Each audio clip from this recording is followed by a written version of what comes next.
Hello everybody and welcome. In this video I will show you how to pair your headphones LENOVO GM2 PRO with your PC.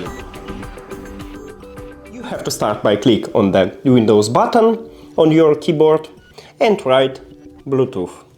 Now click Enter and click on Add Device.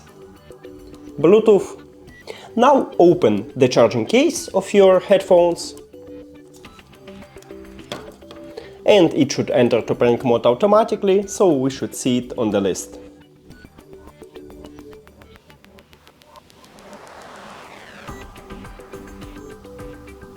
Now click on it.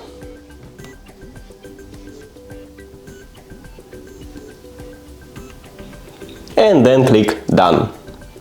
And we did it!